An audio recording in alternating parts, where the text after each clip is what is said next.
भारत के इतिहास में कई ऐसी वीरांगनाएं हुई जिन्होंने अपने अद्वितीय शासन और दूरदर्शिता से इतिहास के पन्नों और कहानियों में अमिट छाप छोड़ी। इन्हीं में से एक थी मालवा की रानी अहिल्याबाई होलकर।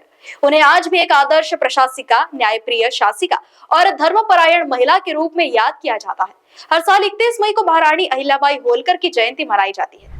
अहिल्याबाई होलकर केवल एक शासिका नहीं थी, वे धर्म, न्याय, सेवा और स्त्री शक्ति का प्रतीक भी थी। अहिल्याबाई होलकर की जयंती के मौके पर उनके जीवन और उपलब्धियों के बारे में जानिए, ताकि हर नारी अहिल्याबाई होलकर से सीख ले सके। महारानी अहिल्याबाई होलकर का जन्म 31 मई 1725 में महाराष्ट्र के अहमदनगर स्थित चोंडी गांव में हुआ था। उनके पिता मनोज शिंदे ग्राम पटेल थे। अहिल्याबाई धनगर समुदाय से ताल्लुक रखती थी। जिस दौर में स्त्रियों को घर की चारदीवारी में रखा जाता था, उस समय अहिल्याबाई को पढ़ने लिखने का अवसर मिलना तो असाधारण था। एक किसान परिवार में जन्मी बालिका अहिल्याबाई को जब मालवा के शासक मल्हार राव होलकर ने देखा तो उन्हें अपने पुत्र खांडेराव होलकर की बहू के रूप में चुन लिया। अहिल्याबाई की शादी 8 साल की उम्र में खांडेराव होलकर से हुई, लेकिन अहिल्याबाई पर दुखों का पहाड़ तब टूटा जब 1754 में उनके पति खांडेराव की मृत्यु हो गई और बाद में 1766 में मालवा के शासक और अहिल्या के ससुर मल्हार राव होलकर भी चल बसे।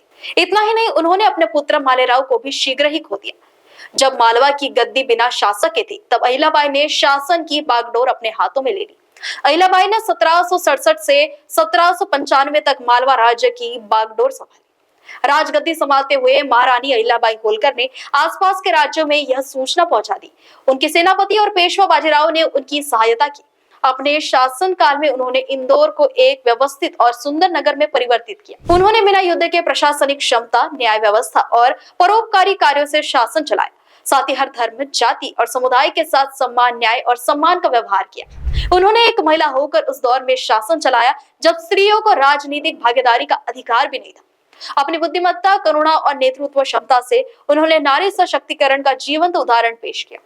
अहिल्याबाई ने राज्य को मजबूत करने के लिए अपने नेतृत्व में महिला सेना की स्थापना की। अहिल्याबाई ने स्त्रियों को उनका उचित स्थान दिया। अहिल्या ने लड़कियों की पढ़ाई लिखाई को विस्तार देने का प्रयास किया। इतना ही नहीं, महारानी अहिल्याबाई होलकर ने काशी, गया, सोमनाथ, द्वारका, रामेश्वरम, बद्रीनाथ, केदारनाथ, अयोध्या, उज्जैन जैसे कई धार्मिक स्थलों पर मंदिरों और धर्मशालाओं का निर्माण कराया। काशी का विश्वनाथ मंदिर दोबारा बनवाया, जिसे मुगलों ने ध्वस्त कर दिया था।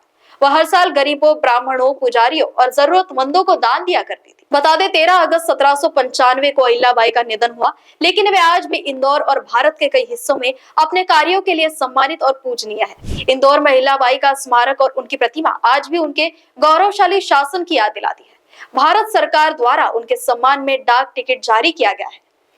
महाराष्ट्र टीवी 24 के स्पेशल स्टोरी में फिलहाल इतना ही। मैं मानवी, नमस्कार।